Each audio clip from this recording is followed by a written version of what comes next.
ಬಂದಿರುವಂತಹದ್ದು ಯಾವುದು? Knight of wands ಬಂದಿದೆ.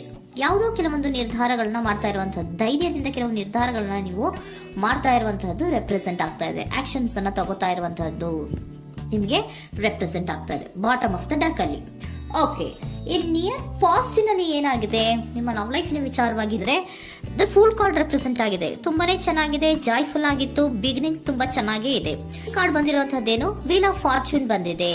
So ನಿಮ್ಮ ಲವ್ ಲೈಫ್ ನ ವಿಚಾರವಾಗಿ ನೀವು ಕೆಲವೊಂದು ಬದಲಾವಣೆಗಳನ್ನ ನೀವು ಮಾಡ್ಕೊಂಡಿರುವಂತಹದ್ದು ಇಲ್ಲಿ ರೆಪ್ರೆಸೆಂಟ್ ಆಗ್ತಾ ಇದೆ. ಕ್ವೀನ್ ಆಫ್ ಕಪ್ಸ್ ಏನನ್ನ ರೆಪ್ರೆಸೆಂಟ್ ಮಾಡುತ್ತೆ? ಸೊ ಕ್ವೀನ್ ಆಫ್ ಕಪ್ಸ್ ನೀವು ಯಾಕೆ ಬದಲಾವಣೆಗಳನ್ನ ಮಾಡ್ಕೊಂಡಿದ್ದೀರಾ?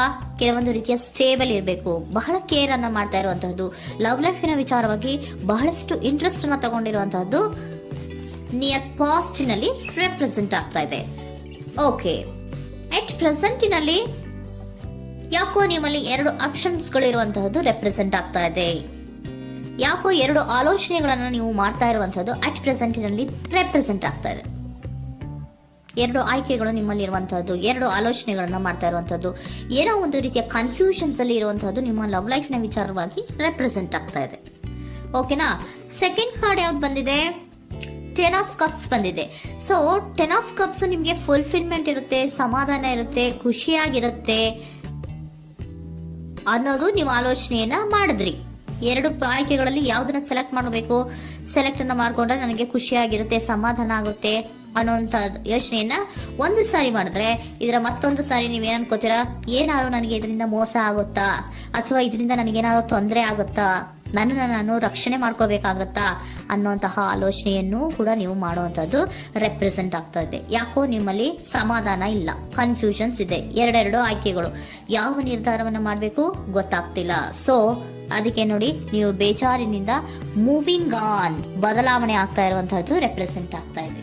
ಚೇಂಜಸ್ ಅನ್ನ ಮಾಡ್ಕೋತಾ ಇರುವಂತಹದ್ದು ಇಲ್ಲಿ ಪ್ರೆಸೆಂಟ್ ನಲ್ಲಿ ರೆಪ್ರೆಸೆಂಟ್ ಆಗ್ತಾ ಇದೆ. ಯಾಕೋ ಬೇಜಾರಿನಿಂದ ಕೆಲವೊಂದು ರೀತಿಯ ಬದಲಾವಣೆಗಳನ್ನ ನೀವು ಮಾಡ್ಕೋತಾ ಇರುವಂತಹದ್ದು 6 ಆಫ್ ಸೋರ್ಟ್ಸ್ ಅಲ್ಲಿ ರೆಪ್ರೆಸೆಂಟ್ ಆಗ್ತಾ ಇದೆ. ನೀವು ಈ 6 ಆಫ್ ಸೋರ್ಟ್ಸ್ ಏನನ್ನ ರೆಪ್ರೆಸೆಂಟ್ ಮಾಡುತ್ತೆ ಅಂದ್ರೆ, ನಾನು ಲವ್ ಲೈಫ್ ನ ವಿಚಾರವಾಗಿ ಒಂದು ಬೆಟರ್ ಆಪ್ಷನ್ಸ್ ಅನ್ನ ಸೆಲೆಕ್ಟ್ ಮಾಡ್ಕೋಬೇಕು ಅನ್ನುವಂತಹ ಆಲೋಚನೆಯನ್ನ ಮಾಡ್ತಾ ಇರುವಂತಹದ್ದು ರೆಪ್ರೆಸೆಂಟ್ ಆಗ್ತಾ ಇದೆ. ಓಕೆನಾ? ನೀವೇನಂದ್ರೆ ಅಟ್ ಪ್ರೆಸೆಂಟ್ ನಲ್ಲಿ ನಿಮ್ಮ ಲವ್ ಲೈಫ್ ನ ವಿಚಾರವಾಗಿ ಬೆಟರ್ ಆಪ್ಷನ್ ಬಗ್ಗೆ ಯೋಚನೆಯನ್ನ ಮಾಡ್ತಾ ಇರುವಂತಹದ್ದು, ಅದರ ಬಗ್ಗೆ ಸ್ವಲ್ಪ ಕನ್ಫ್ಯೂಷನ್ ಅಲ್ಲಿ ಇರುವಂತಹದ್ದು ಅಟ್ ಪ್ರೆಸೆಂಟ್ ನಲ್ಲಿ ರೆಪ್ರೆಸೆಂಟ್ ಆಗ್ತಾ ಇದೆ. ಬಟ್ ನಿಯರ್ ಫ್ಯೂಚರ್ ನಲ್ಲಿ ಏನಿದೆ? 3 ಆಫ್ ಸೋರ್ಟ್ಸ್ ಇದೆ. ಕೆಲವೊಂದು ರೀತಿಯ ಬೇಜಾರುಗಳಿರುವಂತಹದ್ದು, ನೋವುಗಳಿರುವಂತಹದ್ದು, ಕೆಲವೊಬ್ರು ಅಳ್ತಾ ಇರುವಂತಹದ್ದು, ಭಾವನಾತ್ಮಕವಾಗಿ ತುಂಬಾ ಫೀಲ್ ಅನ್ನ ಮಾಡ್ತಾ ಇರುವಂತಹದ್ದು ನಿಮ್ಗೆ ರೆಪ್ರೆಸೆಂಟ್ ಆಗ್ತಾ ಇದೆ. ಯಾಕೆ ನಿಮಗೆ ಆ ತರ ಆಗತ್ತೆ ಅಂತ ಅಂದ್ರೆ, ಡೆವಿಲ್ ಕಾರ್ಡ್ ರೆಪ್ರೆಸೆಂಟ್ ಆಗಿದೆ. ಸೊ ಡೆವಿಲ್ ಕಾರ್ಡ್ ಏನನ್ನ ಹೇಳತ್ತೆ? ಅಡಿಕ್ಷನ್ಸ್ ಅನ್ನ ಹೇಳತ್ತೆ. ತುಂಬಾ ಯೋಚನೆಯನ್ನ ಮಾಡುವಂತಹದ್ದು, ಮೇಲಿಂದ ಮೇಲೆ ನೀವು ಒಂದನ್ನೇ ನೀವು ಯೋಚನೆ ಮಾಡ್ತಾ ಇದ್ರೆ ನಿಮ್ಗೆ ಅಲ್ಲಾಗುವಂತದ್ದೇನು? ನೋವುಗಳೇ ಅಲ್ಲಾಗುವಂತಹದ್ದು. ಸೊ ಯಾತಕ್ಕೆ ಅಂದ್ರೆ ನಿಮ್ಮಿಬ್ಬರ ಮಧ್ಯೆ ಕೆಲವೊಂದು ರೀತಿಯ ಘರ್ಷಣೆಗಳಿರುವಂತಹದ್ದು ರೆಪ್ರೆಸೆಂಟ್ ಆಗ್ತಾ ಇದೆ. ಕೆಲವೊಂದು ರೀತಿಯ ಮನಸ್ಸು ಒಂದೇ ತರ ಆಲೋಚನೆಯನ್ನ ಮಾಡ್ತಾ ಇಲ್ಲ. ಒಂದ್ಸರಿ ಆ ತರ ಯೋಚನೆ ಮಾಡ್ತೀರಾ, ಒಂದ್ಸರಿ ಈ ತರ ಯೋಚನೆ ಮಾಡ್ತೀರಾ, ಕನ್ಫ್ಯೂಷನ್ ಅಲ್ಲಿ ಇರ್ತೀರಾ, ಏನ್ ಮಾಡ್ಬೇಕು ಗೊತ್ತಾಗಲ್ಲ. ಸೊ ಅದಕ್ಕೆ ನಿಮ್ಗೆ ಬೇಜಾರು, ನೋವು ಇರೋಂಥದ್ದು. ಮತ್ತೆ ನೆಕ್ಸ್ಟ್ ಕಾರ್ಡ್ ಬಂದಿರುವಂತದ್ದೇನು? 5 ಆಫ್ ಪ್ಯಾಂಟಿಕಲ್ಸ್ ಬಂದಿದೆ. ಸೊ 5 ಆಫ್ ಪ್ಯಾಂಟಿಕಲ್ಸ್ ಏನು? ತುಂಬಾ ಇದು ಕೂಡ ತುಂಬಾ ಬೇಜಾರಿನಲ್ಲೇ ಇರುವಂತಹದ್ದು, ಫೀಲಿಂಗ್ ಲೆಫ್ಟ್ ಔಟ್ ಆಗ್ತಾ ಇರುವಂತಹದ್ದು, ರೀತಿಯ ಒಂದು ಬ್ಯಾಡ್ ಸಿಚುಯೇಷನ್ ಅಲ್ಲಿ ಇರುವಂತಹದ್ದು, ಅಂದ್ರೆ ಯಾವಾಗ್ಲೂ ನೋವು ಪಡ್ತಾ ಇರುವಂತಹದ್ದು, ಯಾವಾಗ್ಲೂ ಯೋಚನೆ ಮಾಡ್ತಾ ಇರುವಂತಹದ್ದು, ಇಮಿಡಿಯೇಟ್ ಫ್ಯೂಚರ್ ನಲ್ಲಿ ಈ ರೀತಿ ರೆಪ್ರೆಸೆಂಟ್ ಓಕೆನಾ?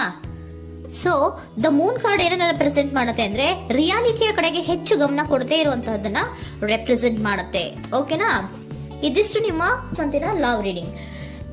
ನೆಕ್ಸ್ಟ್ ಏಂಜಲ್ ಗೈಡೆನ್ಸ್ ನಿಮ್ಗೆ ಏನ್ ಕೊಡ್ತಾರೆ ಅನ್ನೋದನ್ನ ನೋಡೋಣ. ನೋ ಅನ್ನೋಂತ ಆನ್ಸರ್ ಅನ್ನ ಕೊಡ್ತಾ ಇದ್ದಾರೆ. So no, not the right time. ನೀವೇನು ಕೂಡ ಈ ಕನ್ಫ್ಯೂಷನ್ ಅಲ್ಲಿ ಇದ್ದಾಗ ಯಾವುದೇ ರೀತಿಯ ಡಿಸಿಷನ್ಸ್ ನ ಮಾಡೋದಕ್ಕೆ ಇದು ಕರೆಕ್ಟ್ ಆಗಿರುವಂತಹ ಟೈಮು ಅಲ್ಲ. Perfect timing. So perfect timing ಅನ್ನ ಬಂದಾಗ ನೀವು ಕೆಲವೊಂದು ರೀತಿಯ ಡಿಸಿಷನ್ಸ್ ಅನ್ನ ಮಾಡ್ಬೇಕಾಗತ್ತೆ. ಯಾವಾಗ ಅಂದ್ರೆ ನೀವು ಮನಸ್ಥಿತಿಯನ್ನ ನೀಟಾಗಿ ಇಟ್ಕೊಂಡಾಗ, ಕೆಲವೊಂದು ರೀತಿಯ ಕನ್ಫ್ಯೂಷನ್ಸ್ ಇಂದ ನೀವು ಆಚೆ ಬಂದಾಗ, ಯಾವಾಗ ನೀವು ಕ್ಲಿಯರ್ ಥಿಂಕಿಂಗ್ ಅನ್ನ ಮಾಡ್ತೀರಾ ಅದು ಪರ್ಫೆಕ್ಟ್ ಟೈಮಿಂಗ್. ಸೊ ಆಗ ನಿಮ್ಗೆ ಕೆಲವೊಂದು ರೀತಿಯ ಫರ್ಗಿವ್ನೆಸ್ ಅನ್ನೋದು ಇರುತ್ತೆ ಅನ್ನೋದನ್ನ ಏಂಜಲ್ ಗೈಡೆನ್ಸ್ ನಿಮ್ಗೆ ಹೇಳ್ತಾ ಇದ್ದಾರೆ. ಸೊ ಹಾಗಿದ್ರೆ ಸರೆಂಡರ್ ಕಾರ್ಡ್ಗಳು ನಿಮ್ಗೆ ಏನ್ ಹೇಳುತ್ತಾರೆ ಅನ್ನೋದನ್ನ ನೋಡೋಣ. Surrender to your soul path. Your life journey has been perfectly designed for your soul growth. Embrace every lesson and every moment. ನಮ್ಮ ಜೀವನದಲ್ಲಿ ಬರುವಂತಹ ಎಲ್ಲಾ ಕೆಲವೊಂದು ಮೂಮೆಂಟ್ಗಳನ್ನ ನಾವು ಪರ್ಫೆಕ್ಟ್ ಆಗಿ ದೇವರು ಡಿಸೈನ್ ಮಾಡಿರ್ತಾರೆ. ಅದಂದ್ರೆ ನಮ್ಮ ಲೈಫಿನಲ್ಲಿ ಏನೇನ್ ಆಗ್ಬೇಕು ಅನ್ನೋದನ್ನ ಮುಂಚೆಯೇ ದೇವರು ಬರ್ದಿರ್ತಾರೆ. ಸೊ ಅದು ಹಾಗೆಯೇ ನಡೀತಾ ಇರುತ್ತೆ. ಓಕೆನಾ? ನಾವು ನಮ್ಮ ಲೈಫ್ನಲ್ಲಿ ಬರುವಂತಹ ಪ್ರತಿಯೊಂದು ಲೆಸನ್ಸ್ ಅಥವಾ ಪಾಠಗಳೇನಿರುತ್ತೋ ಅಥವಾ ನಾವು ಏನನ್ನ ನಮ್ಮ ಜೀವನದಲ್ಲಿ ಬರ್ತಾ ಇರುತ್ತೋ ಅದು ಒಂದು ನಮಗೆ ನಮ್ಮ ಲೈಫಿನಲ್ಲಿ ಒಂದು ಲೆಸನ್ ತರ. ಸೊ ಅದನ್ನ ನಾವು ಎವ್ರಿ ಮೂಮೆಂಟ್ ಅನ್ನ ಕೂಡ ನಾವು ಎಂಬ್ರೇಸ್ ಸ್ವೀಕರಿಸಬೇಕು. ಯಾವಾಗ್ಲೂ ಕೂಡ ಅದನ್ನು ಸ್ವೀಕರಿಸಿಕೊಂಡು ಮುಂದೆ ಮುಂದೆ ಹೋಗ್ತಾ ಇರಬೇಕು. ಪ್ರತಿ ನಿಮಿಷವೂ ಕೂಡ ಒಂದೊಂದು ರೀತಿಯ ನಮಗೆ ಪಾಠ ಇದ್ದ ಹಾಗೆ ಅಂತ ಹೇಳ್ತಾ ಇದ್ದಾರೆ. Surrender unhealthy relationship. Surrender unhealthy relationship.